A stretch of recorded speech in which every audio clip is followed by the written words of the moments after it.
Okay, this is lecture number 7। 7 है कि 8 है?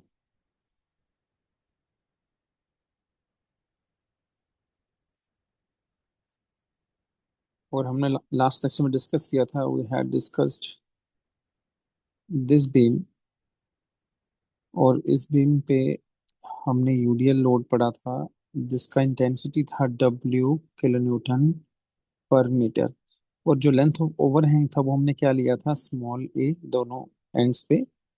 और जो बीच में लेंथ था that was taken as small L.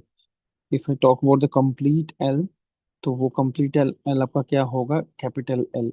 और जो कैपिटल एल है that is twice A plus small L. Is this clear? फिर हमने पहला केस किया था। द केस वाज कि आपका जो एल है that is 2 times small A. Small L is equal to 2 times A. A is the overhang length. और इसमें हम लोगों ने ये देखा, सॉल्व करके देखा कि जो bending moment at point C, जो कि सेंटर पॉइंट है इंटायर बीम का, वहां पर बेंडिंग मोमेंट का वैल्यू कितना आया था? बेंडिंग मोमेंट का वैल्यू आया था 0। So this case becomes important. ये डायरेक्टली ऑब्जेक्टिव में पूछा जाता है। और इसको कैसे डिफाइन करते हैं एग्जाम के अंदर, वो मैं जरा आपको बताता हूँ। Small L is basically nothing but the distance between supports.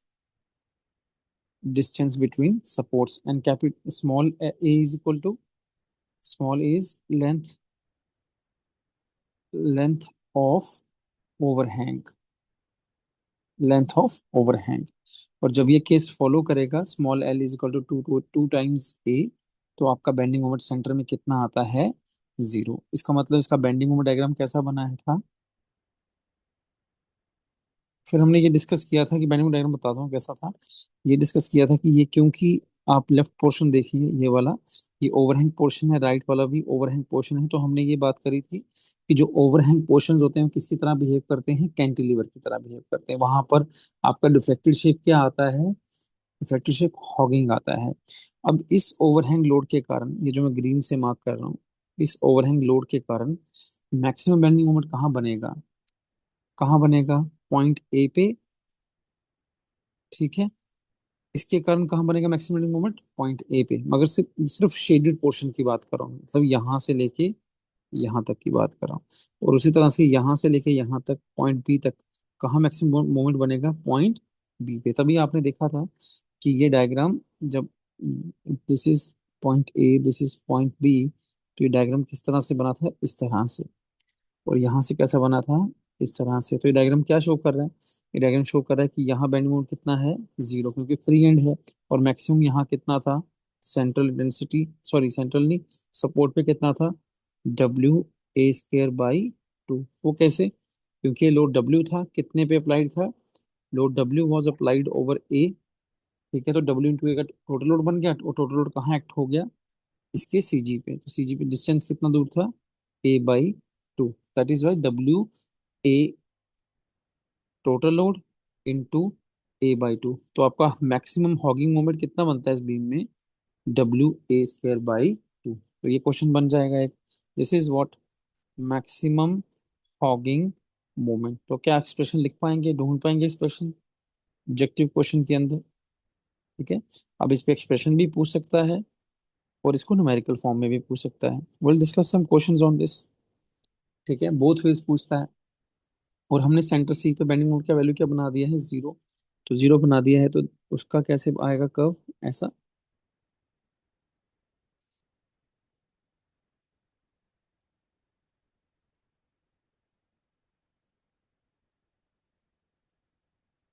ठीक है, इस तरह से 0। तो ये हमारा बेंडिंग मोमेंट डायग्राम बना था इस केस में। जिस केस में कंडीशन क्या फॉलो हो रही थी कि एल जो है वो 2 टाइम्स ए है। ये आपको याद रखना है। इसका बेंडिंग मोमेंट डायग्राम कैसा बनेगा, इस तरह से, माइनस साइन राइट साइड में। अगर क्योंकि सेंटर लाइन के अबाउट सिमेट्रिकल बीम था, तो आपका बेंडिंग मोमेंट भी क्या बनता है, एग्जैक्ट मिरर इमेज। जैसा पहले हाफ में बनेगा वैसा ही दूसरे हाफ में भी इमेज बनेगा। Is this clear? And this value is also equal to WA² by 2। Both are these hogging moment. ठीक है, ये क्लियर है बच्चे? Okay, very good. Now will discuss the case two. Case two में क्या होगा? Case two, what happens in case two? Case two में अगर मैं यहाँ पे आपको बताऊं,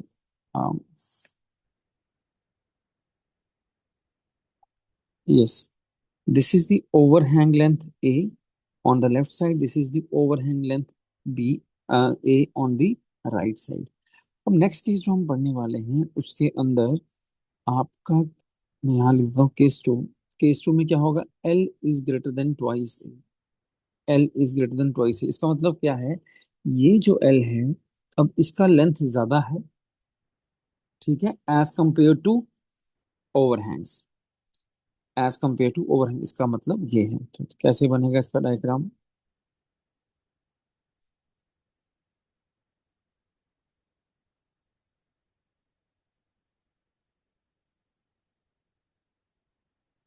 this is small L and this is A. थोड़ा और भी बड़ा कर सकते हैं। Wait,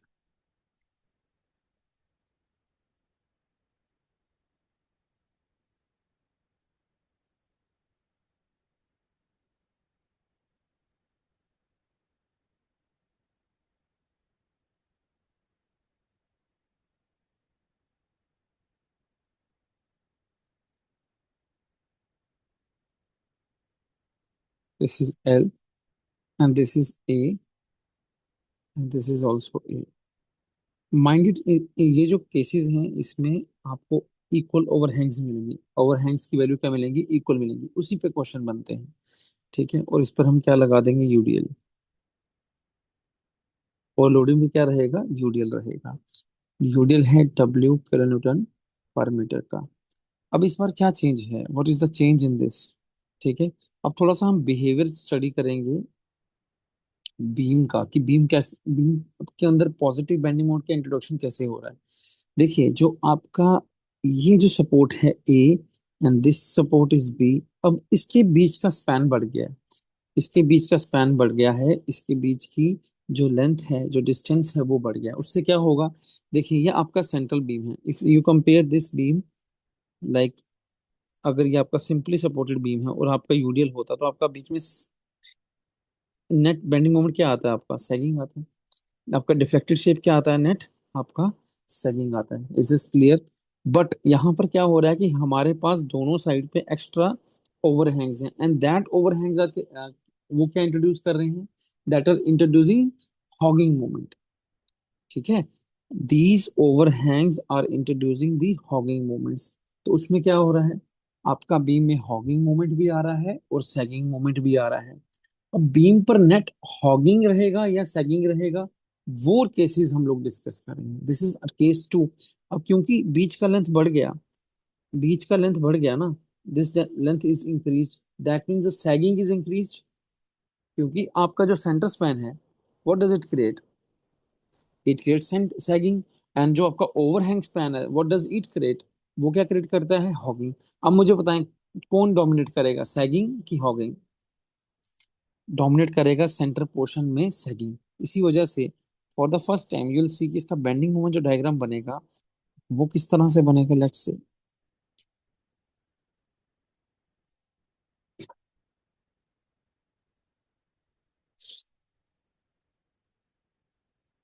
got it?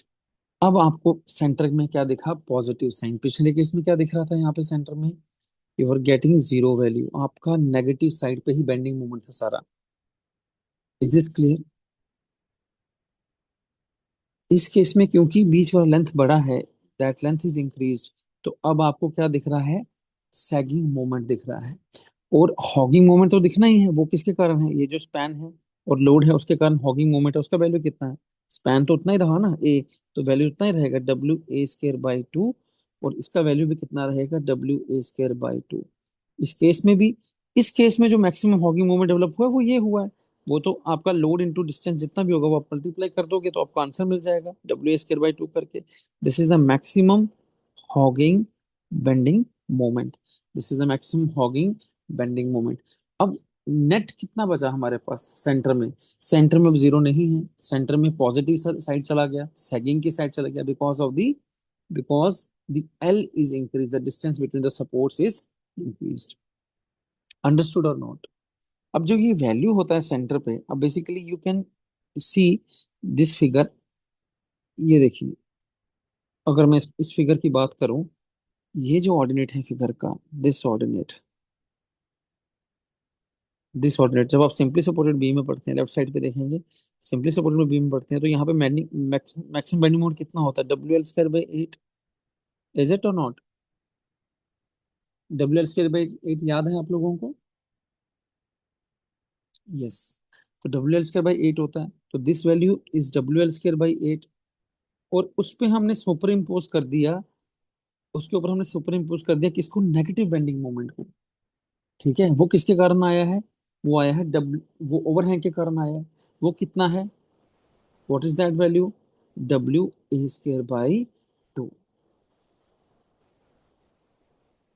ठीक है, तो अब मुझे बताएं ये ऑर्डिनेट कितना बचेगा? How much ordinate this ordinate is left?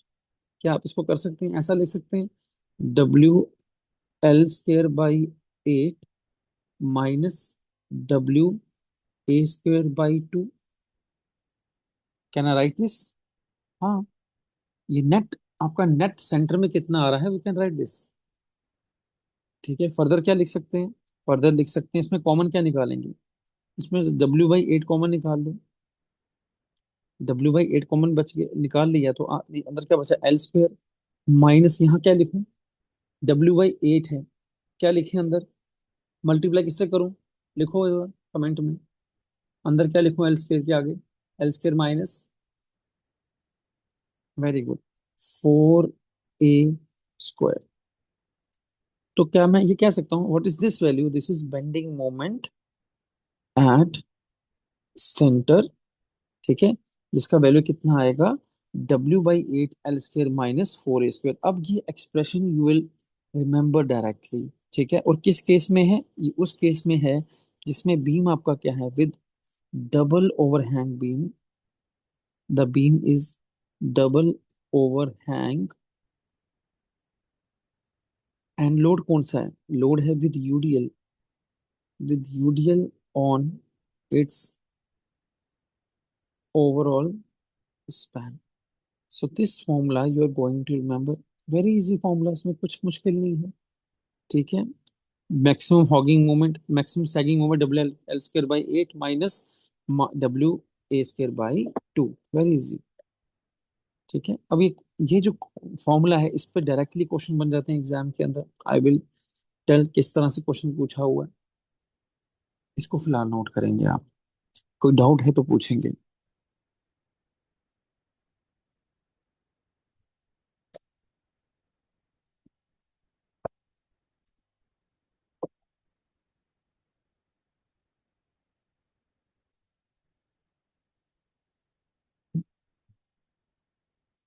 All clear? Adnan and Vanshika?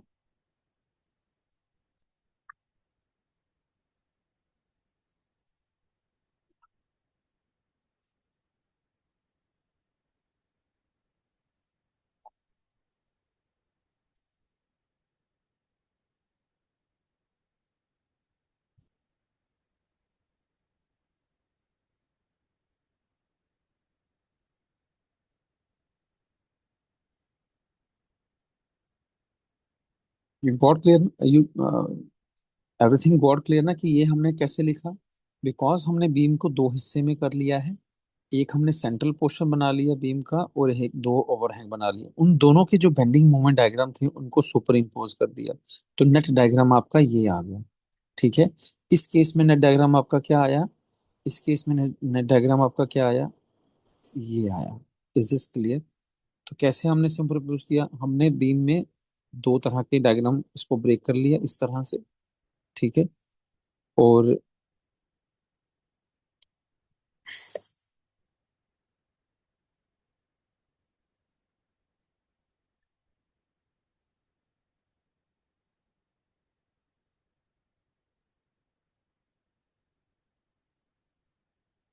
इसके कारण बेंडिंग मोमेंट डायग्राम कैसा बना, है ना?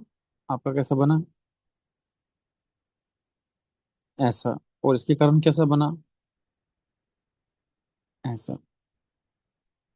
ठीक है, वैल्यू कितना था, W² बाई 2, इसका वैल्यू कितना था, WL² बाई 8। फिर इन दोनों को सुपर इम्पोज कर दिया, ये पॉजिटिव है ये नेगेटिव है, तो उसका नेट आपका डायग्राम किस तरह से आ गया, इस तरह से। अंडरस्टूड। और ये जो ऑर्डिनेट था,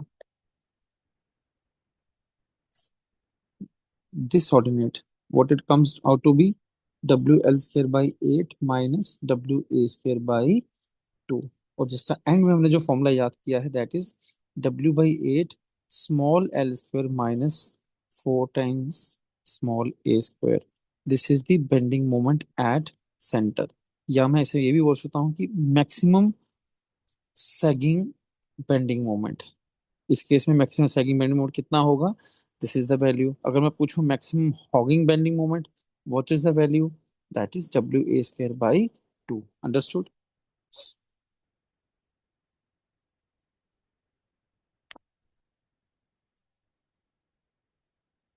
wait,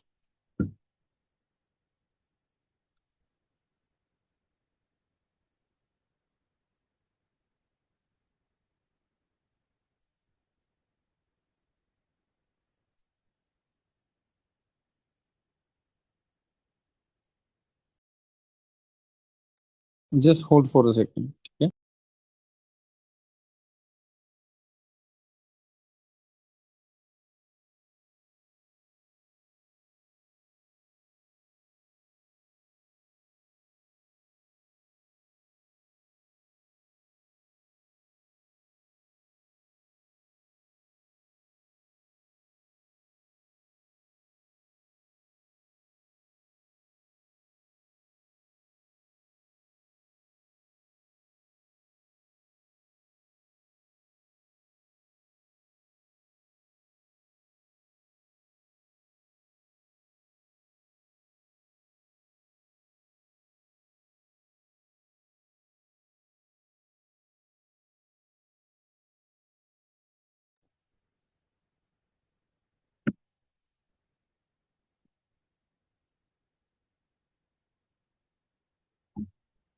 okay, now discuss the next case, the case third.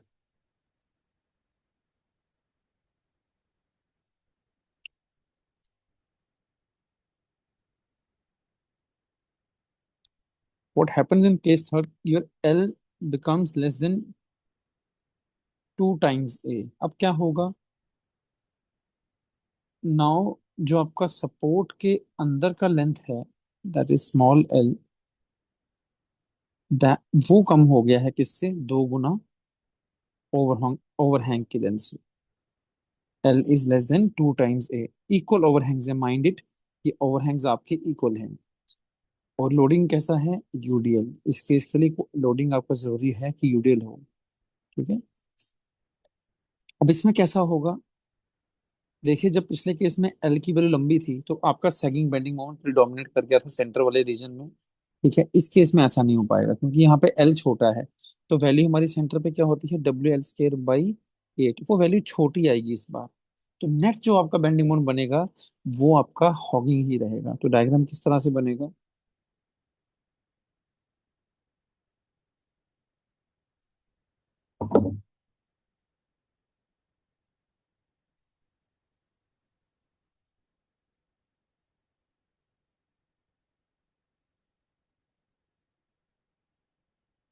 इस तरह से कुछ डायग्राम बन जाएगा आपका।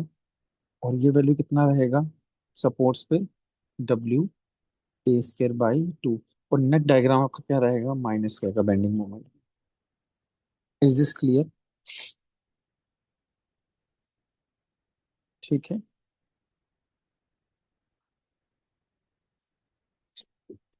This is case third. जो वैल्यू इसका सेंटर पे आएगा वो आपको उसी फॉर्मूले से वैल्यू आ जाएगा, बस वो नेगेटिव वैल्यू आएगा इस बार। फॉर्मूला वही रहेगा, WL² by 8 minus WA² by 2। इस केस में क्या होगा, जो भी वैल्यू आएगा वो नेगेटिव आएगा। Is this clear, shall we go ahead. Okay, we'll solve a question on this now. Mind, this is a very important case. All these three cases are very important as per the objective point of view. ठीक है, ये cases आपको अच्छे से ध्यान दे के पढ़ना है। Now will write one question. A doubly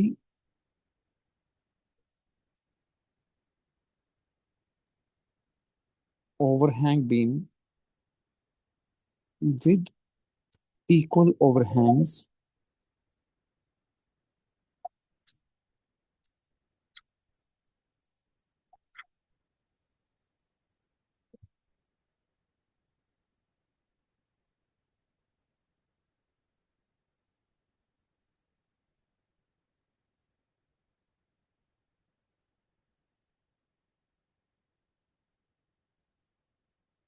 with equal overhangs of 2 meter length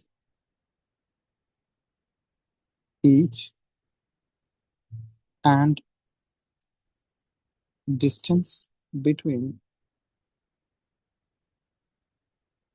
supports is 6 meter, carries a UDL of 4 kilonewton per meter over the entire span. Calculate the values of bending moments A part at supports and B part at the mid of the beam, mid of the beam पे। तो दोनों फॉर्मूले आपको बताए हैं मैंने। ठीक है, इस क्वेश्चन में क्या है, there is a doubly overhang beam with equal overhangs, तो बीम हमारा वही आ गया, that is a doubly overhang beam, equal overhang है और यूडीएल लगा है। यूडीएल का इंटेंसिटी कितना है, UDL with 2 metre length each, overhang का लेंथ है A is equal to 2 metre, distance between support है is 6 metre, small L is 6 metre, UDL का वैल्यू कितना है 4 kilo newton per metre. Calculate the values of bending moments at supports, support पे bending moment value निकालना है, तो मैंने आपको पहले बताया बेंडिंग मोमेंट एट सपोर्ट कितना रहता है, -W a² बाई 2, इसमें वैल्यू पुट कर दो, -W -4 × a², ए का वैल्यू कितना है 2, 2 का स्क्वायर डिवाइड बाई 2, क्या वैल्यू आएगा -4 × 4 divide by 2, that is -8 kilo newton metre. This is the value at support. और अगर आपको सेंटर पे निकालना है, उसका भी हमने फॉर्मूला याद कर लिया है, W/8, and this value comes out to be positive. Positive क्यों आएगा, क्योंकि इस केस में जो L है वो that is greater than twice A, क्योंकि L 6 है और 2, ए कितना है, ए भी 2 मीटर है, दैट इज 4। तो केस कौन सा बनेगा, सेंटर आपका बेंडिंग मोड क्या आएगा, सेंटर में नेट पॉजिटिव आएगा। W/8 L² -4 times a², what is the value now coming out to be, simply put the value is 4/8, L² कितना है, L² आपका हो गया 36 -4 टाइम्स a², a2 है, 2 का स्क्वायर कितना 4, कितना हो गया 1/2, 36 - 16 कितना हो गया 20।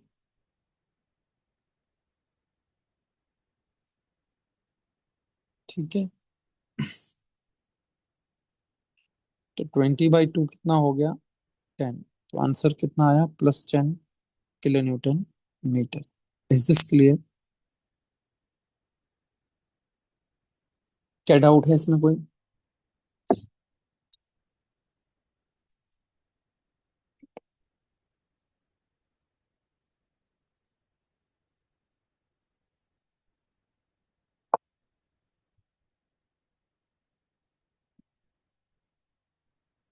Right down comment section, this is clear.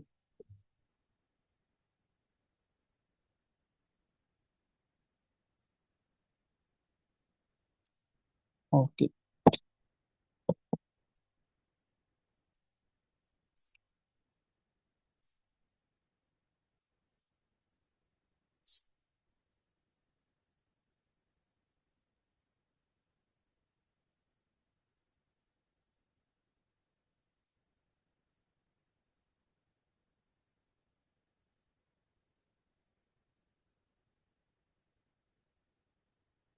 Okay, moving forward.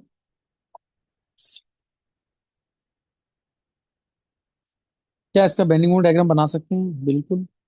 Bending moment diagram कैसा बनेगा? यहाँ पर कितना वैल्यू आएगा सपोर्ट पे? 8 kN मीटर। ठीक है, दोनों सपोर्ट्स पे 8 है, यहाँ भी 8 है, और सेंटर में कितना ऑर्डिनेट आएगा?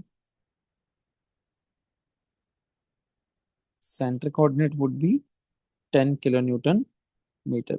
ये positive, this is negative, this is negative. Now see one more point here. ठीक है, ये जो पॉइंट है, what is this point called as?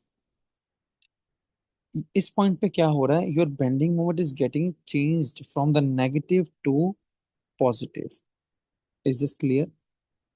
जहां से बेंडिंग मोमेंट का वैल्यू पॉजिटिव से नेगेटिव जाता है, यानी कि बेंडिंग अपना साइन चेंज करता है, उस पॉइंट का क्या नाम है? दिस ये भी क्वेश्चन पूछते हैं। इस पॉइंट का नाम होता है point of contraflexure. This point is called as point of contraflexure. अगर इसको डिफाइन करना है, क्या पॉइंट होगा? The point where bending moment changes its sign, that is from positive to negative and negative और पॉजिटिव टू और negative to positive, दोनों में से कुछ भी हो रहा हो, नेगेटिव टू पॉजिटिव, ऐसी पॉइंट को क्या कहा जाता है? Point of contraflexure.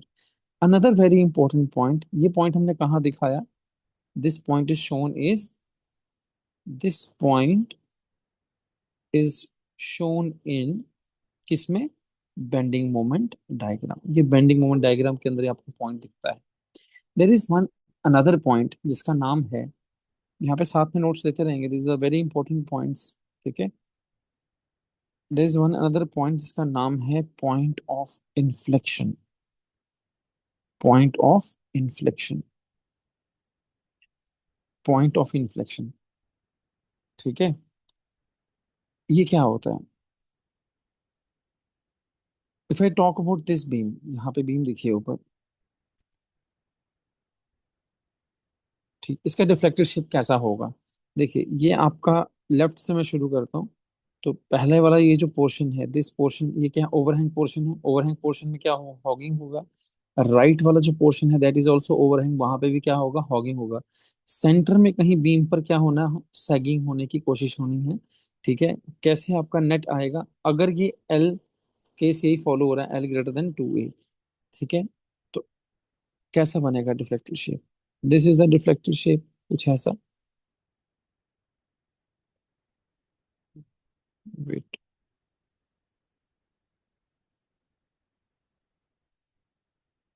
ठीक है, कुछ ऐसा।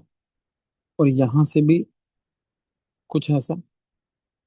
ठीक है, ये आपका हॉगिंग आ गया, this is H, this is H. अब ये क्या है कि जब कर्वेचर यहाँ से ऐसे है ना, तो ये कर्वेचर यहाँ से सीधा ऐसे नहीं चला जाएगा।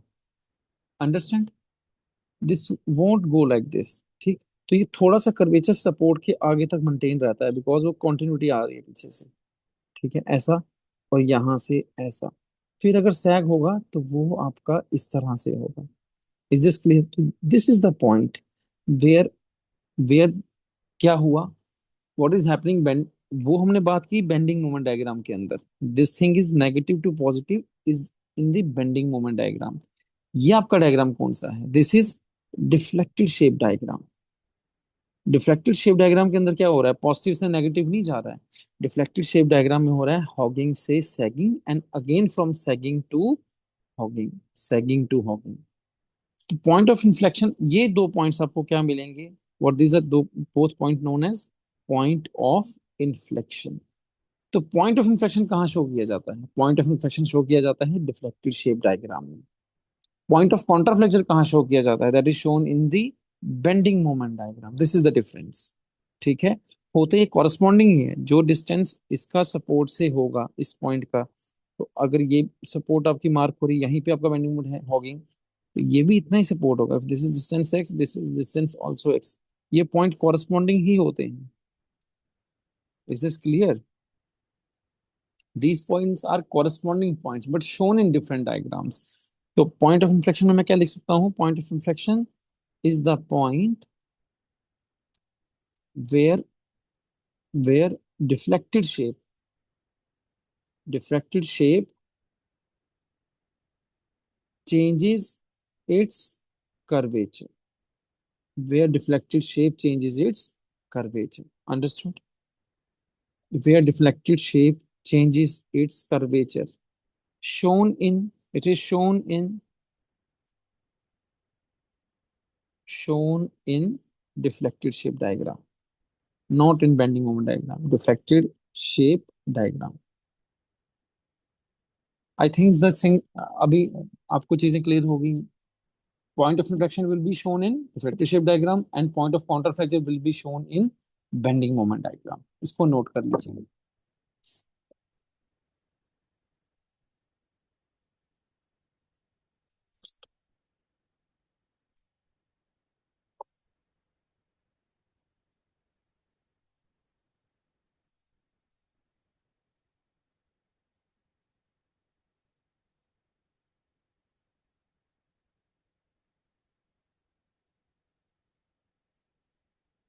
आगे चलें.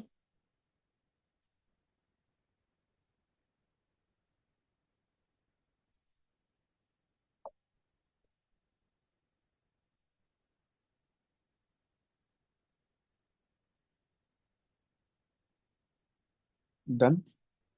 Okay. Now we need to write a note on the concept discussed. Overhang beam वाला. ठीक है. There is one concept for the maximum bending moment to be minimum.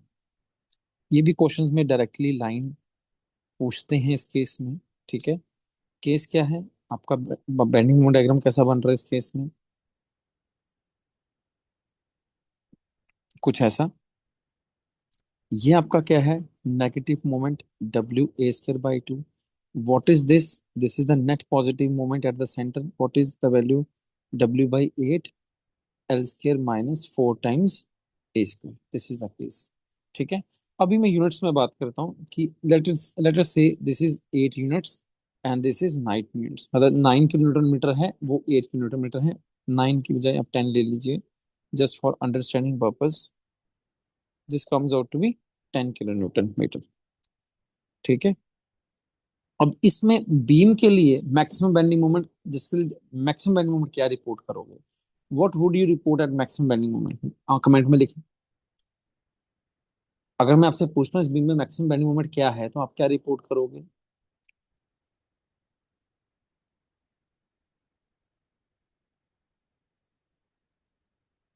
इतना टाइम?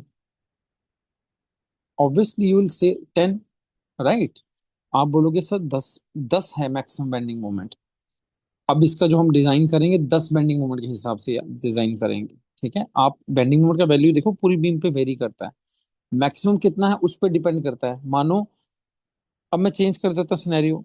10 की बजाय मैं कहता हूँ कि नीचे वाला जो हॉकिंग वाला है that is coming out to be 18, और जो सैगिंग वाला है that is coming out to be 20. Scenario change हो गया.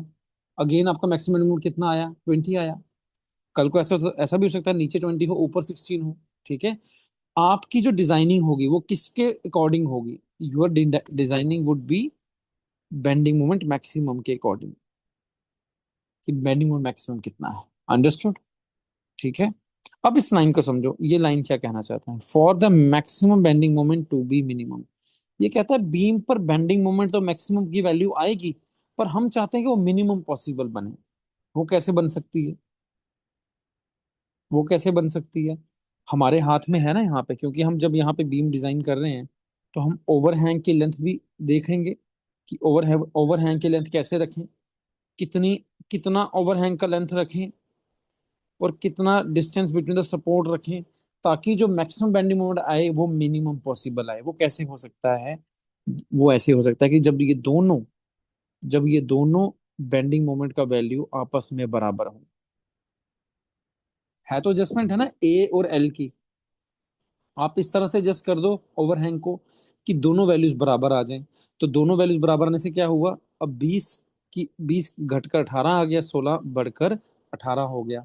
तो मैक्सिमम बेंडिंग मोमेंट तो कम हो गया ना, पहले आप 20 रिपोर्ट कर रहे थे, अब कितना रिपोर्ट करोगे, 18 रिपोर्ट करोगे। ठीक है।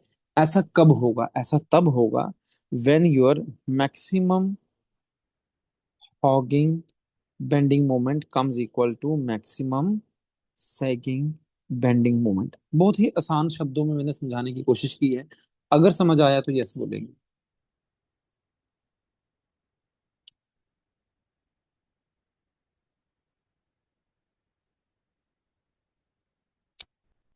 अदनान समझ नहीं आया?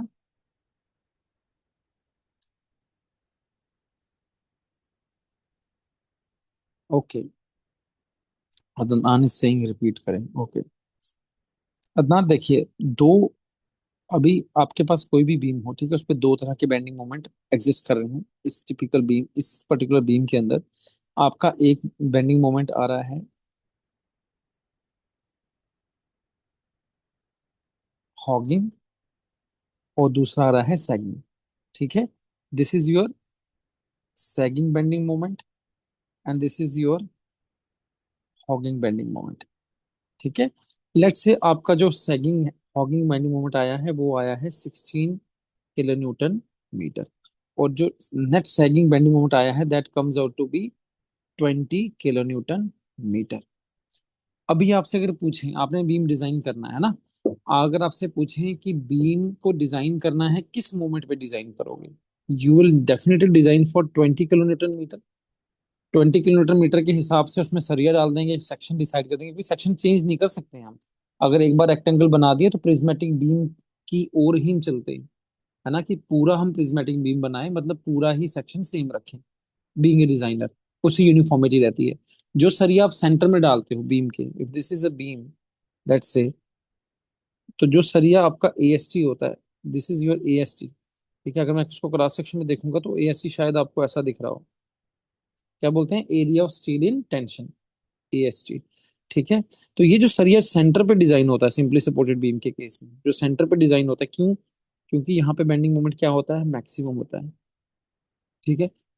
उसके हिसाब से आप लोग निकालते हो सरिया, डिजाइनिंग होती है सरिया, मतलब सरिया निकाल, डिजाइन करने का क्या मतलब है कि सेक्शन में सरिया कितना डालना है, सेक्शन का क्रॉस सेक्शन क्या रखेंगे, बी और डी कितना रखेंगे, यही तो डिजाइनिंग है।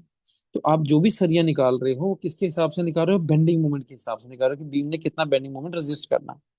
तो अभी जब बेंडिंग मोमेंट मैक्सिमम रहेगा, अगर ज्यादा बड़ा बेंडिंग मोमेंट रेजिस्ट कराएंगे तो क्या होगा, सरिया भी बढ़ेगा, क्रॉस सेक्शन भी बढ़ेगा। सरिया भी महंगा है, क्रॉस सेक्शन भी महंगा है, क्रॉस सेक्शन कंक्रीट से बन रहा है। ठीक है। तो इसमें कंडीशन क्या बोला है कि जो भी मैक्सिमम बेंडिंग मोमेंट है उसका वैल्यू मिनिमम है। तो आप चाहोगे कि मैक्सिमम बेंडिंग मोमेंट जो भी आ रहा है बीम पर, उसके जो भी मैक्सिमम बेंडिंग मोमेंट आ रहा है वो मिनिमम आए। जैसे कि इस केस में 20 आ रहा है, नीचे नीचे 16 आ रहा है, तो मैं ऐसी एडजस्टमेंट कर दूं एक ही, ओवरहैंग की लेंथ शिफ्ट चेंज कर दूं एल के हिसाब से, ताकि दोनों 18 18 आ जाए, दोनों ही 18 18 आ जाए। तो वो कम होगा। अब इस केस में क्या होगा, जितना ऊपर है पॉजिटिव उतना ही नीचे नेगेटिव है, बराबर हो जाएगा। ठीक है, क्योंकि आपने देखा कि अगर आप एल की वैल्यू को इंक्रीज करते हो तो सैगिंग बेंडिंग मोमेंट बढ़ता है, प्लस वाला बेंडिंग मोमेंट बढ़ता है। अगर इस वैल्यू को डिक्रीज करते हो, एल को डिक्रीज करते हो, तो नेगेटिव वाला बेंडिंग मोमेंट बढ़ता है, यानी कि W A square by to बढ़ता है, क्योंकि ए की वैल्यू इंक्रीज होती है, ओवरहैंग का वैल्यू इंक्रीज होता है। तो हमने ये जो पॉइंट है, ये पॉइंट है ए और एल के रिलेशन का।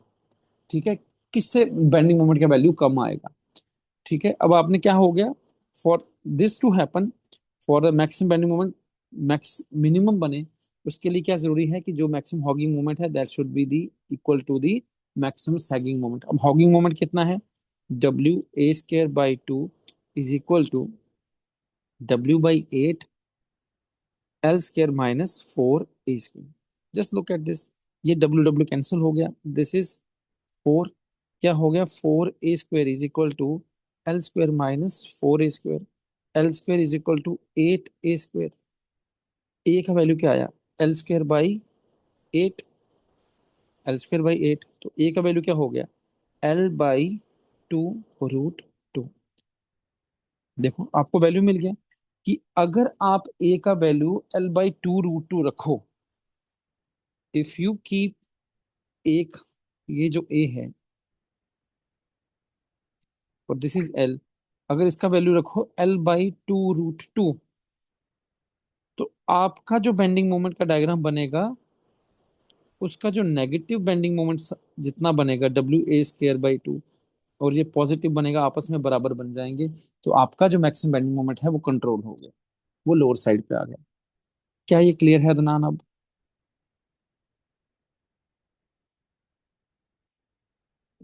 पक्का? ठीक है। तो रिलेशनशिप यहाँ पे क्या इंपॉर्टेंट था? Very good, 100% he has given me. Okay, this is, this relationship is important कि ए का वैल्यू कितना होना चाहिए with respect in terms of small L, that is L/2√2। ये डायरेक्टली एग्जामिनेशन में पूछेंगे आपसे। ठीक है, वो could have done it directly, याद कर लेते डायरेक्टली, पर चीजें समझ नहीं आती हैं आपको।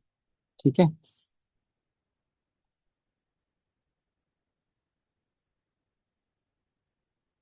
Note it down please.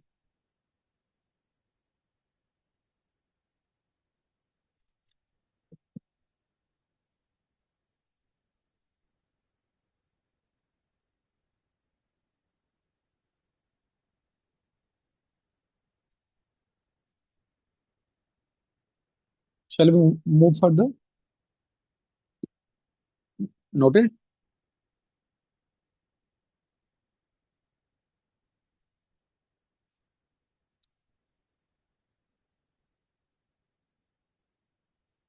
Okay, अब इसी केस में अगर मैं परसेंटेज ओवरहैंग की बात करूं, परसेंटेज ओवरहैंग, तो आपका टोटल स्पैन कितना था? Capital L. उस कैपिटल एल में क्या है? L+2/A।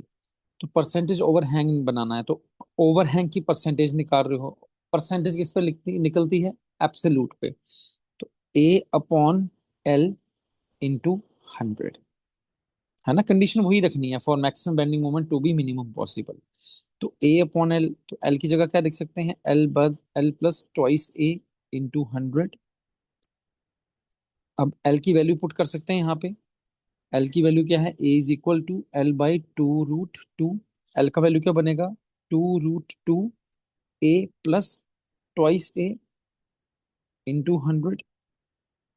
ठीक है, इसको अगर आप थोड़ा सा मैथ करेंगे यहाँ पर, it will come out to be 20.7%। 20.7% of the total length. ठीक है, अगर आप ए को रख दें 0.207L,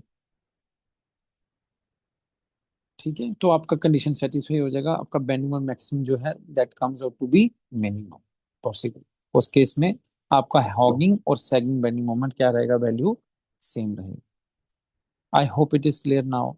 now this value is also important, ये भी डायरेक्टली एग्जाम्स में पूछा हुआ है। Note it down.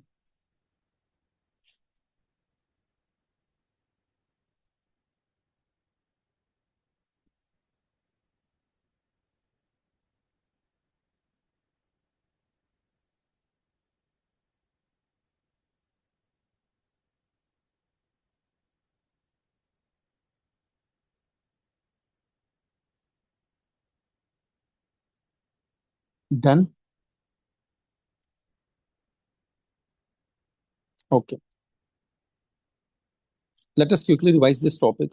This was the case WL, कितने केस बनते हैं इसके अंदर? 1, 2, 3। पहला केस क्या है? L = 2/A। Second case is L > 2/A। Third case L < <2A। L = 2/A के केस में आपका बेंडिंग मोमेंट सेंटर पे कितना आएगा? 0। ठीक है, और इन दोनों केसेस में आपका बेंडिंग मोमेंट सेंटर पे कितना आएगा? फॉर्मूला है, फॉर्मूला में जैसे प्लस माइनस साइन अपने आप ही आ जाएगा, L² - 4A²। ठीक है, इसका डायग्राम कैसा बनेगा? ठीक है, इस केस में डायग्राम कैसा बनेगा?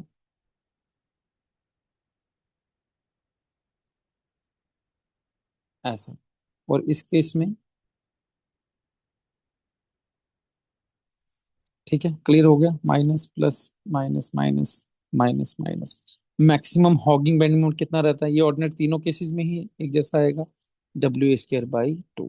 This is maximum hogging moment. फिर हमने क्या पढ़ा कि ए का क्या रिलेशन है ना? What is the relation of A so that the maximum bending moment comes out to be minimum? What is the relation between A and L? That is A is equal to L/2√2। फिर हमने percentage overhang पढ़ा, that is 0.20.7%, यानी कि A is 0.207 capital L. This is the whole topic that we discussed. Understand? अब आपने जब formula copy बनानी है, अब इसमें फॉर्मूला कॉपी में ऐसे ही जाएगा सेम। ठीक है, मैंने कहा है ना आप लोगों से फॉर्मूला कॉपी बनाने के लिए, फॉर्मूला कॉपी में डायरेक्टली फॉर्मूलाज पुट करनी है या इंपॉर्टेंट चीजें नोट करनी है? बाकी तो नोट्स हैं ही आपके रिवाइज करने के लिए। That is it. ठीक है, let us solve this question, solve the question on this.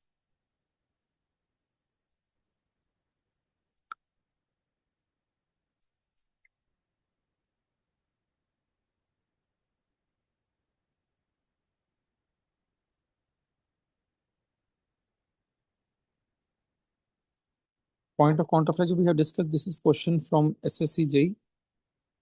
इसमें पॉइंट ऑफ एसएससी जेई का क्वेश्चन है, which of the following beam is likely to have point of contraflexure. कहता है इनमें से कौन सी बीम में पॉइंट ऑफ कॉन्ट्राफ्लेक्चर होगा? ऑप्शन ए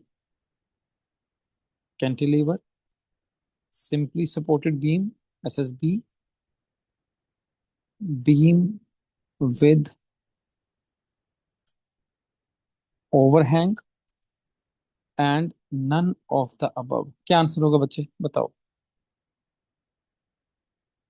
ठीक है, कैंटिलीवर में पॉइंट ऑफ कॉन्ट्राफ्लेक्चर नहीं बनता, सिंपली सपोर्टेड बीम में भी पॉइंट ऑफ कॉन्ट्राफ्लेक्चर नहीं बनता, क्योंकि इसमें सारा फॉगिंग होता है, इसमें सारा का सारा सैगिंग होता है। बीम विद ओवरहैंग में अभी हमने डिस्कस किया था किस तरह से बना था, answer is C part. Clear है?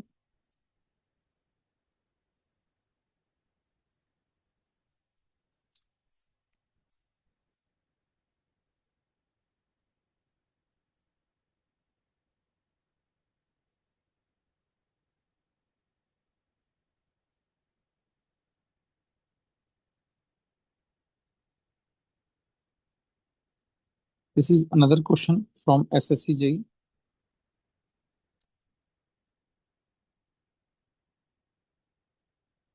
A horizontal beam carrying UDL is supported with equal overhangs as shown in figure below.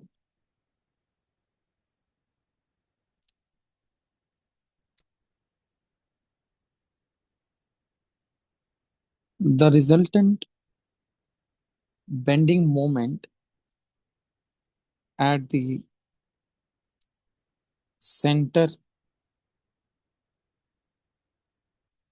shall be zero if A upon B is।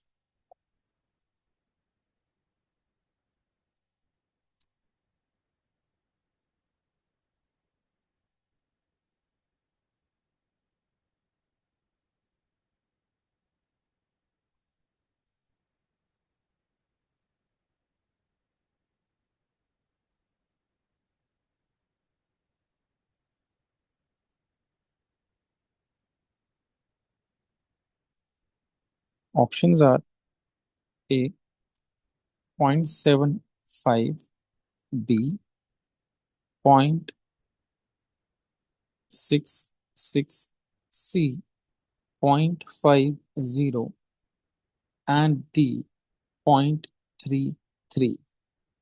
बताइए क्या आंसर होगा।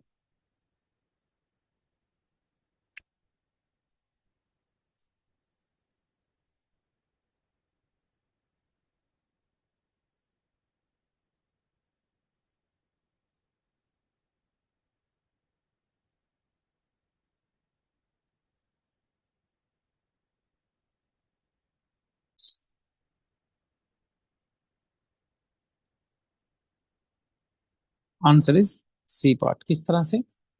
बिकॉज इस क्वेश्चन में बोला गया कि एक हॉरिजॉन्टल बीम है जिसके ऊपर यूडीएल लग रहा है, इसके पास इक्वल ओवरहैंग है जैसे कि बीम में बताया है, ठीक है।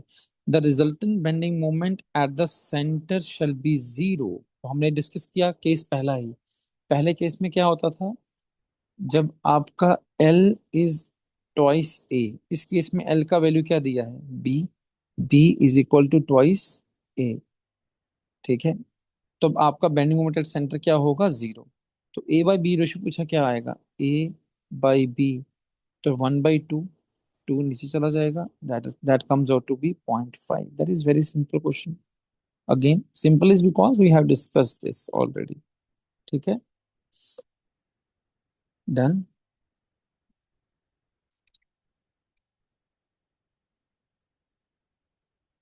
Next question.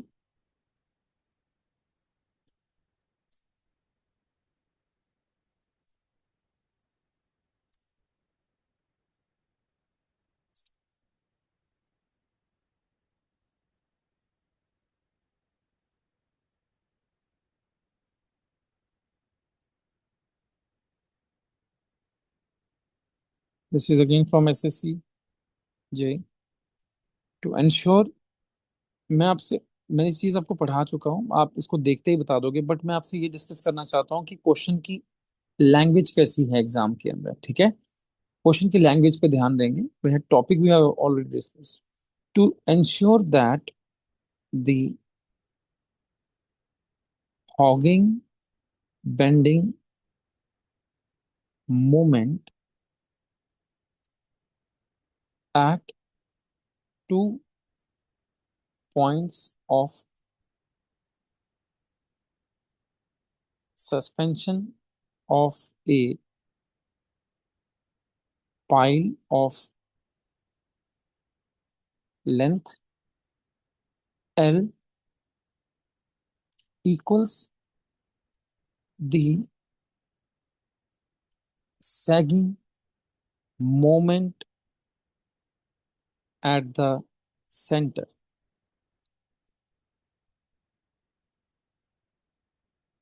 The distance of points of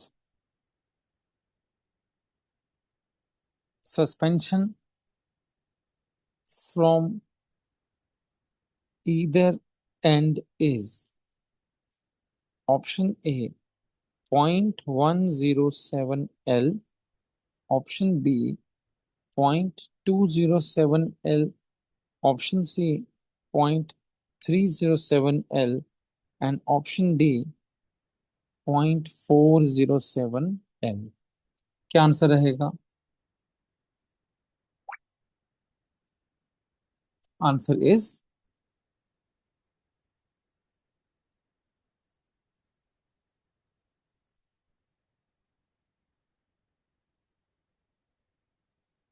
ठीक है। क्या पूछ रहे हैं आपसे? It is saying that to ensure, हमने ये एंश्योर करना है कि बेंडिंग मोमेंट जो है, हॉगिंग बेंडिंग मोमेंट जो है at the 2 points of suspension of A pile of length L equals the bending sagging bending moment at the centre. ठीक है, वही केस आ गया कि आपका मैक्सिमम हॉगिंग बेंडिंग मोमेंट किसके बराबर हो गया, सैगिंग के बराबर हो गया। The distance of the points of suspension from either and is. तो बेसिकली आपसे क्या पूछ रहा है कि आपका पॉइंट ऑफ जो सपोर्ट है, सस्पेंशन है, उसका डिस्टेंस कितना। तो बेसिकली ओवरहैंग का डिस्टेंस पूछ रहा है। तो हमने परसेंटेज ओवरहैंग का रिलेशन निकाला था, that is percentage A, that is A/L। Is equal to 0.207। तो आंसर क्या आया? 0.207। Is this clear? This is how they ask question in exams. ठीक है, अभी तो थोड़ा लैंग्वेज में थोड़ा पाइल वाइल लिखा है, इससे सिंपल भी आपसे पूछ सकते हैं। Next question.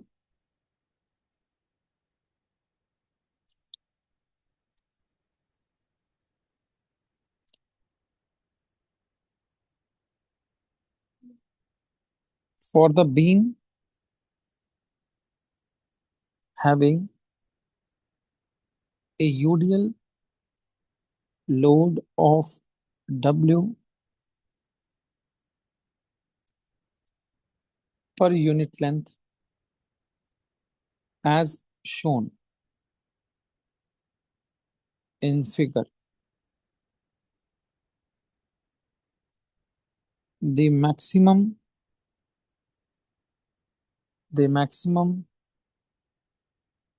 positive bending moment is equal to the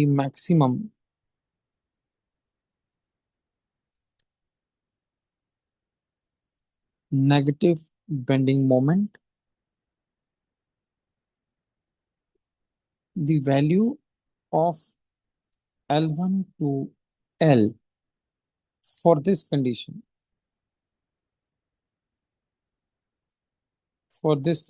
is, so this is the beam. Here are two supports. In this case आपने देखा है, आपको दिया क्या है? L1 दे रखा है, L दे रखा है। तो अब डायग्राम देखना जरूरी है कि L किसे कह रहा है, L1 किसे कह रहा है। L वो कह रहा है किसे? Between supports length. और L1 कह रहा है ओवरहैंग को। This is L1। और इस सब पे क्या लगा है?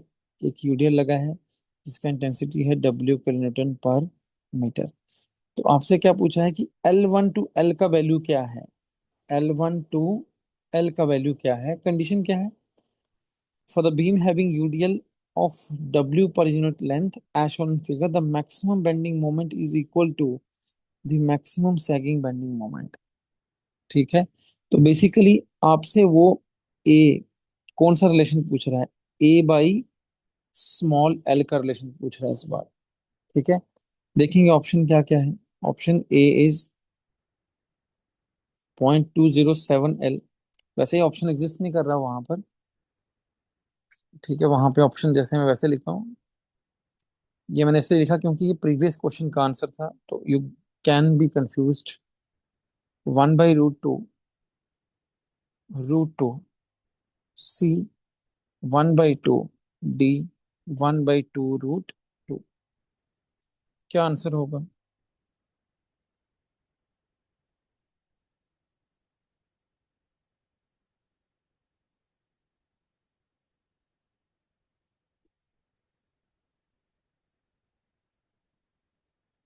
What is the answer? Answer is your D part. We have discussed कि ए बाई एल का रिलेशनशिप क्या है? A is equal to L/2 √2। तो इस केस में L1/L आपका क्या हो गया? 1/2 √2। I think this is clear. ठीक है, अब इतने क्वेश्चंस हैं मेरे पास एसएससी के अंदर। अब सभी क्वेश्चन इसी तरह से मिलेंगे, चाहे किसी भी लेवल के एग्जाम देखें आप। अगर जो भी क्वेश्चंस हैं ओवरहैंग के अंदर, अगर ओवरहैंग से क्वेश्चन आएगा तो ये जरूरी तो नहीं है, बट पॉसिबिलिटी है कि इस टॉपिक से क्वेश्चन आए। ऐसे तो ओवरहैंग पे आपके हमने सारे लोड्स लगा के भी देखे हैं। ठीक है, अभी एक क्वेश्चन और करते हैं। ये ऐसे जनरल क्वेश्चन है जो हमने पीछे सब पढ़ा है, उसके उसके बेस पे question.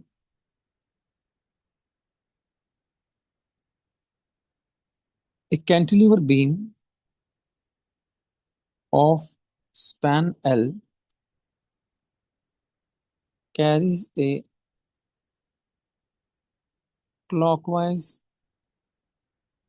moment M at the free end. The bending moment diagram is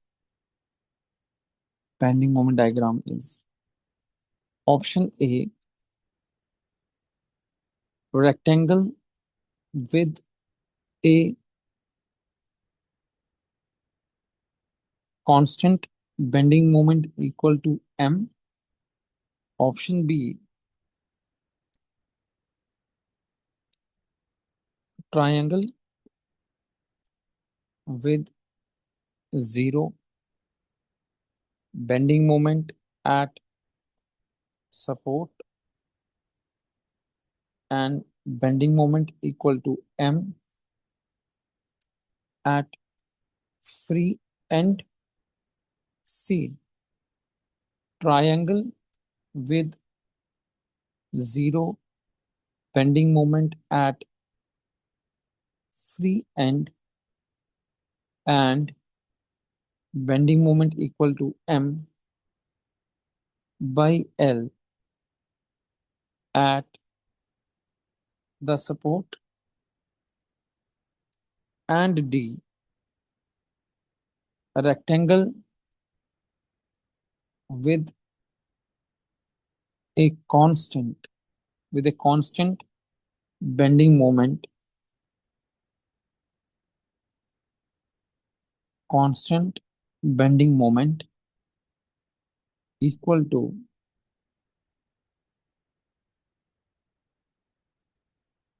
m by L। बताइए क्या आंसर होगा।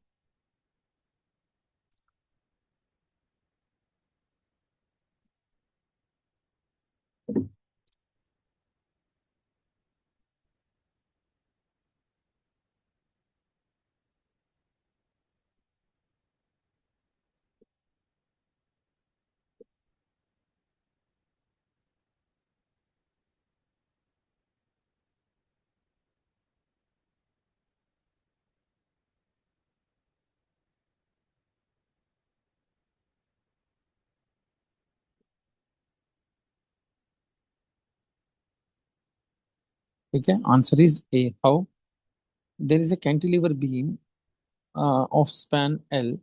तो एक कैंटिलीवर बीम है जिसका स्पैन है एल, और इसके पास एक क्लॉकवाइज मोमेंट जो है वो एक्ट कर रहा है फ्री एंड पे। तो ये क्लॉकवाइज मोमेंट आ गया M at free end. The bending moment diagram कैसा होगा। ठीक है, तो मैं आपको एक बार डिटेल में पढ़ाया है कि this is the external load. ठीक है, कितना है, वैल्यू एम। तो इस सपोर्ट के पास which is a fix support, it has its moment reaction. उसके पास मोमेंट रिएक्शन है, क्या है, एम ए। तो एम ए क्या प्रोड्यूस होगा, क्लॉकवाइज के काउंटर प्रोड्यूस होगा, दैट इज एंटी क्लॉकवाइज, जो कि हमने ड्रॉ किया है डायरेक्शन। और कितना वैल्यू प्रोड्यूस होगा एम ए का, एम ए को प्रोड्यूस होना होगा क्योंकि टोटल मोमेंट जो लग रहा है बीम पर वो क्या, एक्सटर्नल एम है। तो एम के बराबर ही प्रोड्यूस हो जाएगा M A. Is this clear. ठीक है, और जब हम इसकी बेंडिंग मोमेंट, इसका शेयर फोर्स डायग्राम बनाएंगे तो शेयर फोर्स डायग्राम कैसे बनेगा, एक straight line equal to the length of the beam, क्योंकि इस पूरी बीम में कहीं भी वर्टिकल लोड नहीं है, दैट इज आपका शेयर फोर्स ऐसा बनेगा। This is share force diagram. और बेंडिंग मोमेंट डायग्राम कैसे बनेगा, पहले बेस लाइन ड्रॉ करेंगे, लेफ्ट हैंड से स्टार्ट करेंगे। लेफ्ट हैंड पे क्या है, हॉगिंग मोमेंट। ये बीम में क्या होगा, हॉगिंग। किस तरह से, देखिए ये आपका जो डायरेक्शन है कैसा है, ये आपका डायरेक्शन जो है इट इज क्रिएटिंग, ये ऐसे इसको दबा रहा है। ठीक है, ऊपर की तरफ इसको बना रहा है। तो कर्वेचर कैसे बनाने की कोशिश कर रहा है कि ये अंदर से इस तरह से बेंड हो। और यहाँ तो आपका क्या है, फिक्स एंड है, तो यहाँ पे डेल्टा आएगा नहीं, डेल्टा वाई नहीं आएगा, मतलब वाई डायरेक्शन में डिफॉर्मेशन नहीं आएगी, तो ये फिक्स रहना है। और एक चीज यहाँ पे और होने की, जब ये घूम कर जाएगा आपका इंटरनल मोमेंट, तो यहाँ पर इस स्लोप को क्या कर देगा, जीरो कर देगा। तो स्लोप आपकी यहाँ शुरू से आपकी फ्लैट स्लोप बनेगी, उसके बाद इस तरह से घूमेगा। ये जो इस तरह से घुमा, ये किसने घुमाया, राइट वाले ने। लेफ्ट वाले ने क्या किया, यहाँ पे स्लोप को जीरो रखा। तो अगर मैं यहाँ पर फ्री एंड पे क्लॉकवाइज की बजाय एंटी क्लॉकवाइज मूवमेंट लगाता, तो वो क्या प्रोड्यूस करता, सैगिंग मूवमेंट। तो इसका कैसे होता है, इंटरनल मोमेंट एम ए का डायरेक्शन ये होता, और ये जब जाता है तो यहाँ पे स्लोप को जीरो करता, और ये इस तरह से आपका डिफेक्टिव शेप क्या बनता, सैग। तो यहाँ से आपको पता चला कि क्लॉकवाइज से सैग नहीं बन रहा, हॉग बन रहा, और एंटी क्लॉकवाइज से क्या बन रहा है, सैग बन रहा है। Is this clear. तो इसी वजह से जब हम लोग इस एम ए को ड्रॉ करेंगे बेंडिंग मोमेंट डायग्राम में, तो माइनस साइन को हम नीचे प्लॉट करेंगे, ये राइट में भी कौन सा है, हॉगिंग है, इसको भी नीचे प्लॉट करेंगे। दोनों की वैल्यू एम है, दोनों की वैल्यू एम है, तो इसको 0 डिग्री से ज्वाइन कर देंगे इस तरह से। ठीक है।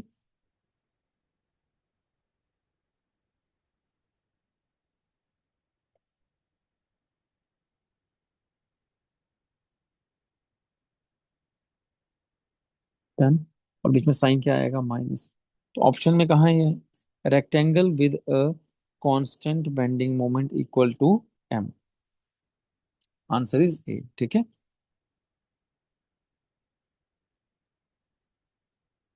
Next question.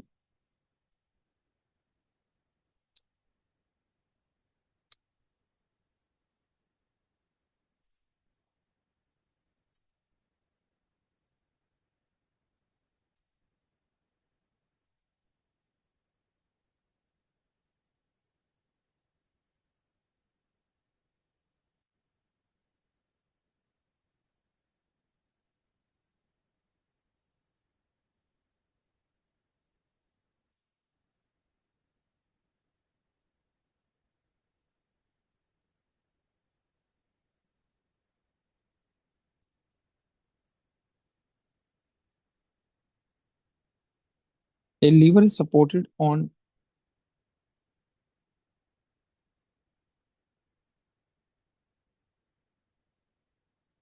two hinges at A and C। ये भी क्वेश्चन एसएससी का है। A and C। It carries a force of 3 kilonewton as shown in the figure. The bending moment B will the bending moment at B the bending moment at B will be, this is the beam, this is beam, A पे hinge है, C पे hinge है, और इस तरह से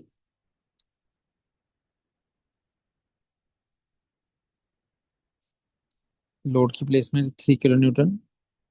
ये जो वर्टिकल डिस्टेंस दिया है, दिस डिस्टेंस इज 1 मीटर। ठीक है। और दिस इज बी, और ये डिस्टेंसेस हैं, ये 1 1 मीटर हैं, 1 metre, this is also 1 metre, and this is also 1 metre. ठीक है।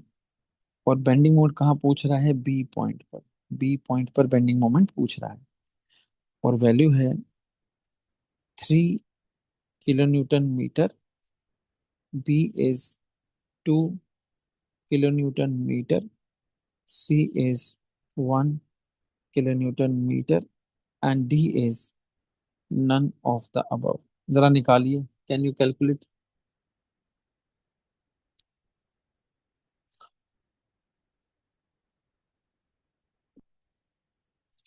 देखिए ये जो portion, this portion here, this, ठीक है, तो ये एक एडिशनल मेंबर लगा हुआ है बीम पर। बीम हमारा क्या है, एसी है। सपोर्ट इसको कहाँ पर है, ए से है और सी से है। ठीक है। तो यहाँ से क्या मतलब कि यहाँ से इसको हिंज बोल रहा, तो यहाँ से इसको क्या आ रहे होंगे, रिएक्शंस आ रहे होंगे। रिएक्शंस आ नहीं रहे होंगे, आएंगे। ठीक है। यहाँ से इसको रिएक्शंस आएंगे, RA and RC। B point पे बेंडिंग मोमेंट निकालने को बोल रहा है। इस पोर्शन को कैसे टैकल करेंगे, ठीक है। तो ये कोई जॉइंट है, लेट अस से हम इसको डी मान लेते हैं। और ये आपका एक तरह से एक एडिशनल मेंबर लगा है, जैसे लीवर बोला है ऐसे। ठीक है। एडिशनल मेंबर लगा है DE। तो आप इसको क्या करेंगे, इसको फ्री बॉडी डायग्राम की हेल्प से इसको सॉल्व करेंगे। जैसे कि मैं DE को अलग कर दूंगा, ये होता है फ्री बॉडी डायग्राम। कैसे करते हैं सॉल्व, अभी ध्यान से सुनेंगे। आप क्या करें, अलग कर लें डी और ई को, और ये बीम पर भी इस तरह से अलग दिखेगा। ये जॉइंट जो है डी वाला, ये पॉइंट आपका डी है। ठीक है। दिस इज डी, यहाँ पर बी है, और यहाँ क्या है, रिएक्शन आ रही है नीचे से सी, और यहाँ रिएक्शन आ रहा है ए। ठीक है। तो हम पहला जो डायग्राम है इस पे फोकस करेंगे। This is the portion under consideration. तो पहले हमने क्या किया है, ई एंड पे क्या लगा है बीम पर, हमने वो देखना है कोई लोड लगा है कि ई एंड पे। हमने ई एंड से स्टार्ट करें, ई एंड पे एक लोड लगा हुआ है 3 किलो न्यूटन, ठीक है। और ये जो इसका लेंथ है दैट इज 1 मीटर। अब हमने क्या करना है, we have marked a load which is actually acting in the loading diagram। हमने ईडी को as a segment, as a section उसको बैलेंसिंग करनी है। और बैलेंसिंग कहाँ की जाएगी, इसके ऑपोजिट एंड पे, यानी कि हमने ई पे लोड लगाया एक्सटर्नल, हम डी पे बैलेंसिंग करेंगे, ठीक है। कैसे, अब मुझे बताएं, ये जो लोड आपका लोड है this is acting in the horizontal direction, right. इसका डायरेक्शन कौन सा है, हॉरिजॉन्टल डायरेक्शन है, ये हॉरिजॉन्टल डायरेक्शन है। तो इसका 90 डिग्री पे डिस्टेंस मिलेगा इसको, यस। आप यहाँ जब एक्सेस को मल्टीप्लाई करेंगे तो उसको 90 डिग्री पे डिस्टेंस मिलेगा। इसका मतलब ये है, इस लोड 3 किलो न्यूटन के कारण पॉइंट डी पर एक मोमेंट जनरेट होगा। वो मोमेंट कितना होगा, वो मोमेंट आपका जनरेट होगा ये, कितना, 3 इंटू, जितना लेंथ है 3 इंटू 1 का, यानी कि 3 का मोमेंट जनरेट होगा। अब इसको बैलेंस करने के लिए इसका काउंटर मोमेंट यहाँ जनरेट होना चाहिए। वो काउंटर मोमेंट कितना है, वो काउंटर मोमेंट कितना है, अगेन जितना मोमेंट लोड प्रोड्यूस कर रहा है कितना है, 3 किलो न्यूटन मीटर। तो हम जनरली क्या करते हैं, काउंटर मोमेंट को ड्रॉ करते हैं यहाँ पर। वो हमें देख के पता चल जाएगा कि डायरेक्शन कैसी आ रही है। डायरेक्शन कैसी आ रही है, ये देखो एरो नीचे था ना इसकी, ये डायरेक्शन इसकी क्या आ रही थी, क्लॉकवाइज। तो हमने एंटी क्लॉकवाइज प्रोड्यूस किया। तो ये आपका मोमेंट, आपने summation M equal to zero कर दिया। अब दूसरा लोड क्या है, समीशन हॉरिजॉन्टल लोड लगा है ना, F H equal to zero करना है, F H equal to zero करना है कंडीशन इसमें। तो क्या करेंगे, यहाँ पर दूसरे एंड डी पर ऑपोजिट डायरेक्शन का लोड लगा देंगे। पहले लोड लग क्या रहा है, लेफ्ट से राइट। अब क्या लोड लगा दिया, राइट से लेफ्ट, कितनी वैल्यू का, जितना लोड है। क्या दोनों कंडीशन फॉलो होगी, दो, एक ही लोड था उसके कारण दो चीजें बन रही थी, दोनों कंडीशन फॉलो हो गई। अब आपने सेगमेंट ईडी को बैलेंस कर लिया है, क्या यहाँ तक समझ आया है, उसके आगे मैं बाद में बताऊंगा, पहले मेरे को पूछना जरूरी है यहाँ तक समझ आया। पहले पता था बच्चे, how free body diagram is drawn, ठीक है। अब in the process of balancing ED, in the process of balancing ED, मैंने क्या किया है, जॉइंट डी को अनबैलेंस कर दिया है। जॉइंट डी कॉन्टिन्यूटी कहाँ दे रहा है, आगे अगली डायग्राम में जॉइंट डी। तो joint D has got unbalance. अब इसकी बैलेंसिंग की जाएगी नेक्स्ट फिगर में, जो कि हमने नीचे बनाई हुई है, इस फिगर में बैलेंसिंग की जाएगी।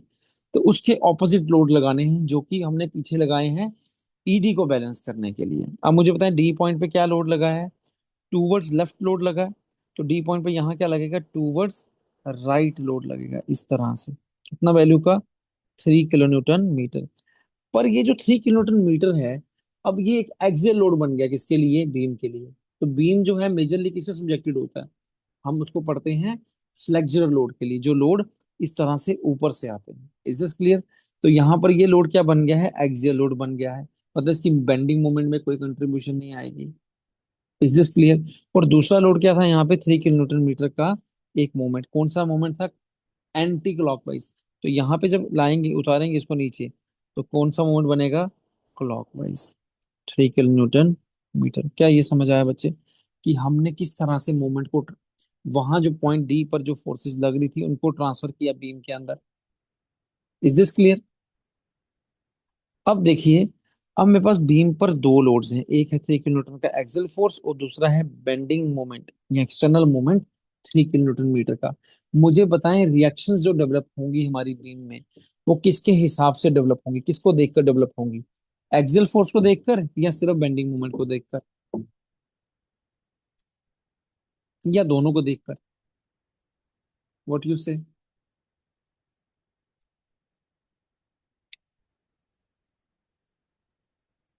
Think think think.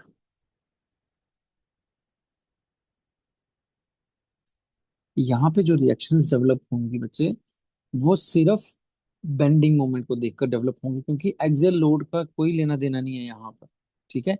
Axial load, axial load जो है वो आपका रिएक्शन प्रोड्यूस कराएगा हॉरिजॉन्टल, वर्टिकल रिएक्शन का यहाँ पे कोई उससे लेना देना नहीं है, ठीक है।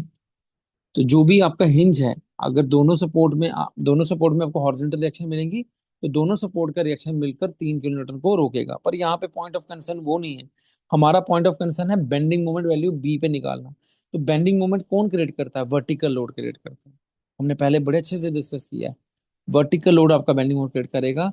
और वो बेंडिंग मोमेंट जो है, एक तरीके का पहले लगा हुआ है बीम पर, ठीक है, लोड के कारण। यहाँ वर्टिकल लोड तो नहीं है, पर यहाँ पर एक एम, एक एक्सटर्नल मोमेंट जरूर है।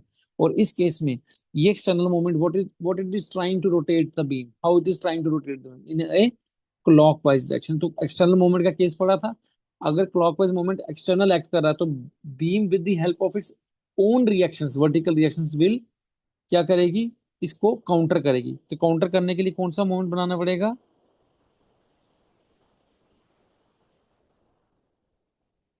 काउंटर करने के लिए कौन सा मोमेंट बनाना पड़ेगा? Anti clockwise. ये किस में कर रहा है? क्लॉकवाइज में। You will create anti clockwise. Anti clockwise create करने के लिए बताएं कौन सा रिएक्शन ऊपर जाएगा, कौन सा नीचे जाएगा? Reaction at C will go upward and reaction at A will go downward. So this direction is downward. Clear है? और ये रिएक्शन का वैल्यू कितना होता है वो भी हमने पढ़ा था।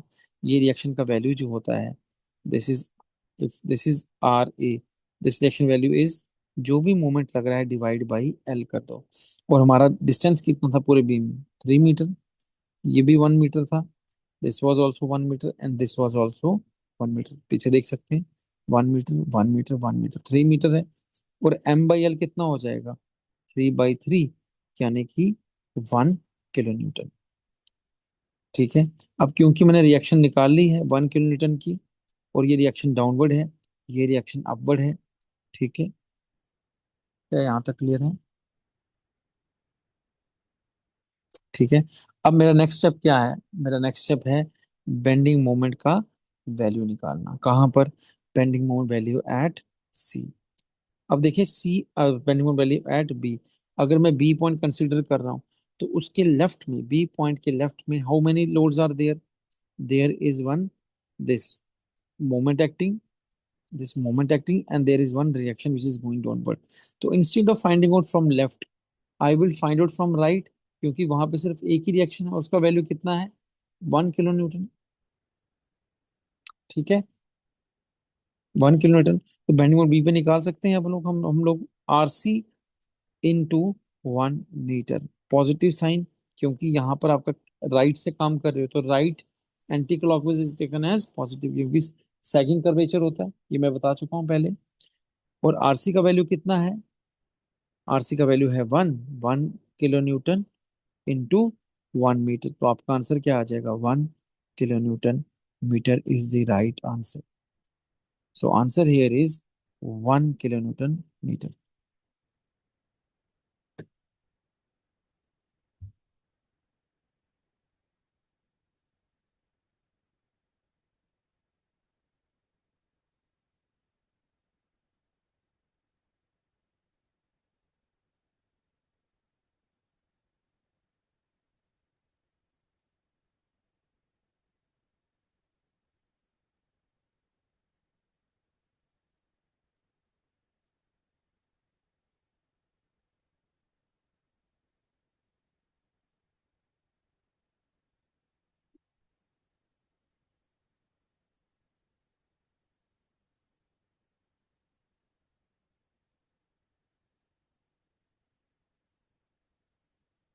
ये क्लियर है?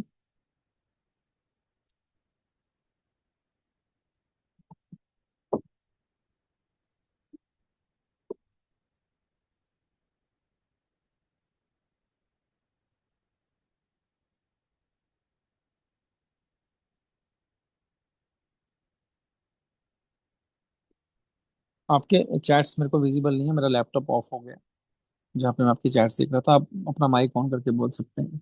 Is this clear?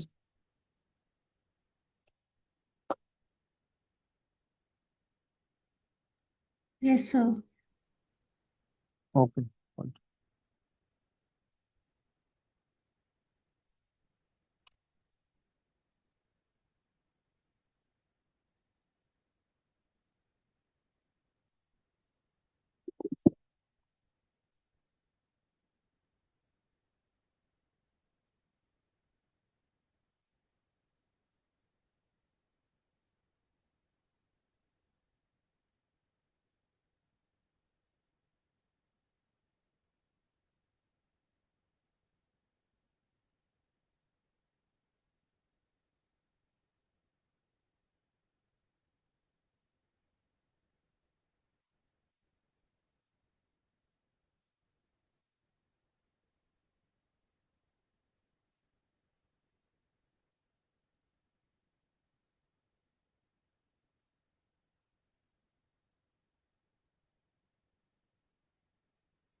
Okay, there's one more question.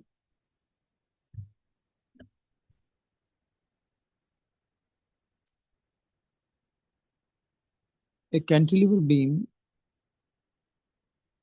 AB carries loading as shown. Which one of the following,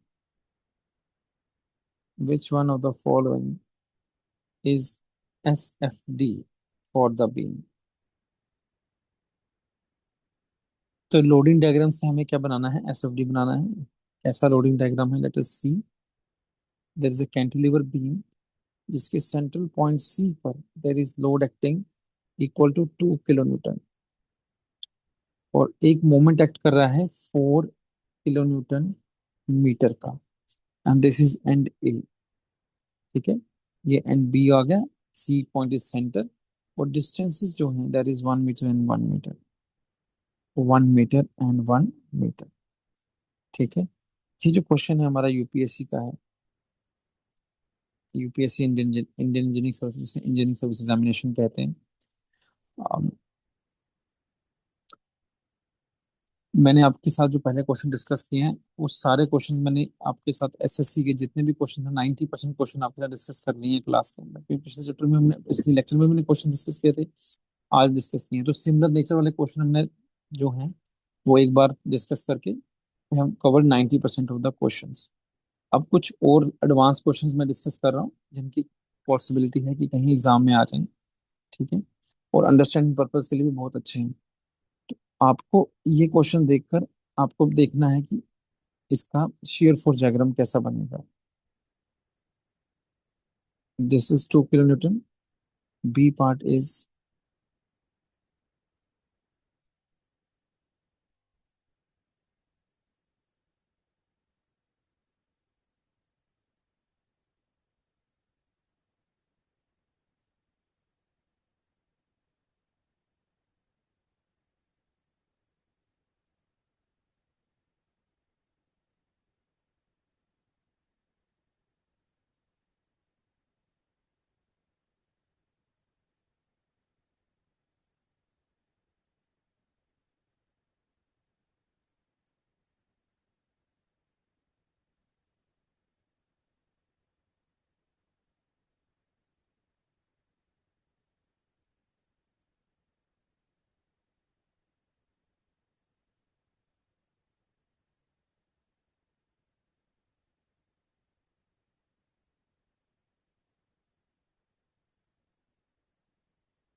आप लोग बोल के बताएंगे which option is correct.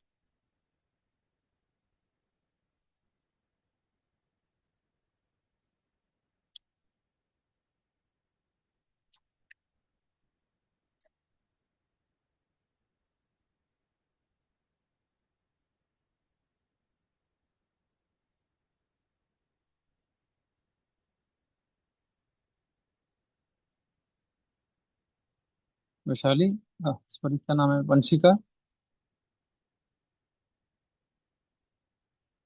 Yes sir. कौन सा लग रहा है सही है? हम्म,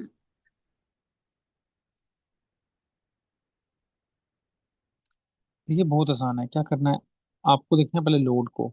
there is load acting 2 kilo newton and 4 kilo newton metre. ठीक है, अब ये जो लोड्स हैं इनके कारण क्या बनेगी, रिएक्शंस बनेगी। क्या इस बार वर्टिकल रिएक्शन बनेगा? यस। पहले वर्टिकल रिएक्शन क्यों नहीं बन रहा था, क्योंकि केवल सिर्फ एम एक्ट कर रहा था एक्सटर्नल, राइट था। ठीक है, इस बार क्या है, पॉइंट लोड भी एग्जिस्ट कर रहा है, वर्टिकल लोड भी एग्जिस्ट कर रहा है। तो ये क्या बनेगा, एक वर्टिकल रिएक्शन बनेगा। पर वर्टिकल रिएक्शन किसको टेक केयर करेगा? Vertical reaction will take care the vertical load. Vertical load के रिस्पॉन्स में वर्टिकल रिएक्शन बना है यहाँ पर। एक्सटर्नल मोमेंट के रिस्पॉन्स में इंटरनल मोमेंट रिएक्शन बनेगा कितना, ma, इसके कारण बनेगा, प्लस ये जो वर्टिकल लोड है, इस लोड के कारण भी मोमेंट बनेगा। हालांकि इस क्वेश्चन में वो नहीं पूछा है, पर ma का वैल्यू कितना होगा, ma का वैल्यू होगा 4 प्लस 2 × 1 का moment equal to 6 kN metre. Understood. अब इसमें पूछा क्या, सिर्फ आपको शेयर फोर्स डायग्राम, तो very easy. Shear force diagram के लिए सिर्फ आपको वर्टिकल फोर्सेस देखनी है, तो लेफ्ट से काम करेंगे। तो लेफ्ट से जब काम किया तो पहले बेस लाइन ड्रॉ की इस तरह से, उसके बाद क्या, लेफ्ट में अपवर्ड जाना है कितना, 2 kN। ए और सी के बीच में कोई लोड नहीं है, तो ये आगे कांस्टेंट, सी से 2 kN नीचे आगे, और आगे कोई वर्टिकल लोड नहीं है, तो अंदर साइन क्या आएगा, पॉजिटिव। तो शेयर फोर्स डायग्राम आपका होगा ए पार्ट। क्या समझ आ गया? Yes sir. ठीक है, ओके। और अगर इसी के कारण मैं आपसे बेंडिंग मोमेंट डायग्राम बनाने को बोल दूं, अभी क्या बना सकते हो, है ना? क्वेश्चन में नहीं पूछा है, बट हम लोग बना लेंगे। कैसे बनाएंगे बच्चे? सबसे पहले करेंगे स्पैन ड्रॉ, है ना? सबसे पहले ड्रॉ किया जाएगा स्पैन को। उससे भी पहले बेंडिंग मोमेंट की कैलकुलेशन कर लेते हैं। बेंडिंग मोमेंट कैलकुलेशन कितने पॉइंट्स पे फाइंड आउट करोगे, एक पॉइंट बी पे, एक पॉइंट सी पे, एक पॉइंट ए पे। तो मुझे बताएं बेंडिंग मोमेंट एट ए क्या है, वो निकाल रखा है आपने एम में। कितना वैल्यू है, -6। -6 क्यों लिख रहा हूँ, क्योंकि हॉगिंग मोमेंट है। आप 6 लिख के हॉगिंग भी लिख सकते हो, एक ही बात। बेंडिंग मोमेंट एट बी कितना है, बी फ्री एंड है। फ्री एंड पे अगर मोमेंट ये नहीं लग रहा होता तो मैं 0 लिख देता, पर यहाँ पे बेंडिंग मोमेंट लग रहा है, तो वैल्यू कितना आया, और कौन सा लग रहा है, हॉगिंग की सैगिंग, हॉगिंग लग रहा है, तो वैल्यू कितना आया, -4 kN मीटर। थर्ड पॉइंट कौन सा रह गया, बेंडिंग मोमेंट सी पर। देखिए, जैसे बी पॉइंट से आपने एक्स मूव किया, तो क्या बेंडिंग मोमेंट का वैल्यू इंक्रीज हुआ, नहीं इंक्रीज हुआ, क्योंकि आपका एम जो है वो एल से मल्टीप्लाई नहीं होगा, that is already product of kilonewton and metre, force into distance. तो पूरा एक्स इक्वल टू 1 मीटर के लिए, एक्स इक्वल टू 1 मीटर के लिए आपका बेंडिंग मोमेंट का वैल्यू 4 कांस्टेंट रहेगा। फिर वैल्यू बढ़ क्यों रहा है, वैल्यू बढ़ रहा है इस 2 kN के कारण। जब 2 के साथ एक्स मल्टीप्लाई होगा, तो फिर ये सी से बेंडिंग मोमेंट का वैल्यू बढ़ना स्टार्ट हो गया। तो 4 + 2 × एक्स का वैल्यू बढ़ना स्टार्ट हो गया। तो एक्स कहाँ मैक्सिमम है, ये वाला 1 मीटर पे, तो जब 2 × 1 करेंगे तो ये 6 बन जाएगा। Is this clear? तो बेंडिंग मोमेंट सी पे कितना है, तो अगर आप देखें पॉइंट सी पर, अगर सी पे राइट पे देखेंगे तो सिर्फ bending moment M value exist कर रहा है, तो वो कितना आ जाएगा, वो यूनिफॉर्म रहेगा। यानी कि सी से लेके बी तक बेंडिंग मोमेंट का एक ही वैल्यू है, वो कितना है, -4 kN मीटर। तो सी पे कितना आ गया, -4 kN मीटर। तो जैसे ही सी के लेफ्ट में जाएंगे तो बेंडिंग मोमेंट स्टार्ट्स इंक्रीजिंग। तो इंक्रीज कहाँ तक किया जाएगा, 6 तक। तो सबसे पहले बेस लाइन बनाएं, क्लियर। अब आप बेंडिंग मोमेंट बनाएंगे, ये वर्टिकल ऑर्डिनेट क्रिएट करेगा, ये वर्टिकल ऑर्डिनेट क्रिएट करेगा। आपसे मैंने बात की है पहले ही, कि जहां पर ये बेंडिंग मोमेंट एम बनता है ना, लोडिंग डायग्राम पे, वहां बेंडिंग मोमेंट डायग्राम में आपको क्या मिलेगा, वर्टिकल ऑर्डिनेट बनेगा। जैसे कि शेयर फोर्स डायग्राम में ये वर्टिकल ऑर्डिनेट बना दो का, ये जंप अपवर्ड हुआ दो को, ये जंप डाउनवर्ड हुआ दो को, क्यों, क्योंकि यहाँ पर रिएक्शंस पॉइंट लोड की फॉर्म में प्रेजेंट थी। ये पॉइंट लोड है, ये भी पॉइंट लोड है। इसी तरह से जहां पर ये एम प्रेजेंट होगा, जहां पर ये एम प्रेजेंट होगा, वहां पर वर्टिकल ऑर्डिनेट बनेंगे। तो यहाँ पे वर्टिकल ऑर्डिनेट बनेगा 4 का, 4 kN मीटर। बेसिकली क्या है, जंप हुआ है डाउनवर्ड, उसको मैं वर्टिकल ऑर्डिनेट कहता हूँ। यहाँ पे कितना है, 6 का, क्योंकि हॉगिंग है तो ऐसे ही बनाएंगे, डाउन साइड 6 kN मीटर का। अब देखिए, सी, मैंने बोला बी से लेके सी तक बेंडिंग मोड का वैल्यू क्या रहा, कांस्टेंट। तो कांस्टेंट बनाने के लिए कैसी डायग्राम बनेगी, ऐसा, क्लियर। फिर उससे आगे क्या है, ये 0 डिग्री है, तो ये किससे किससे ज्वाइन होगा, 1 डिग्री से। This is 0 degree, this is 1 degree, अंदर साइन माइनस। अगर यहाँ पे कोई बेंडिंग मोड का वैल्यू पूछ ले, तो वो कितनी है, 4 kN मीटर। पर ये वर्टिकल ऑर्डिनेट नहीं है। अगर बेंडिंग मोड की वैल्यू तो वेरी कर रही है, तो आपसे कोई पूछे बेंडिंग मोड का वैल्यू कितना है, वो तो 4 है। पर वर्टिकल ऑर्डिनेट जो मैं कहता हूँ, उसका मतलब ये होता है कि जंप या ड्रॉप, या जंप ऊपर की साइड। तो ये देखो ड्रॉप हो रहा है नीचे, ये नीचे की तरफ ड्रॉप हो रहा है, इसको वर्टिकल ऑर्डिनेट बोलता हूँ मैं। I hope this is clear. अगर क्लियर है तो यस बोलेंगे, लिखेंगे नहीं बोलेंगे। अंदर साइन क्या आएगा? नेगेटिव, क्योंकि सारा फॉगिंग में बनेगा। Is this clear?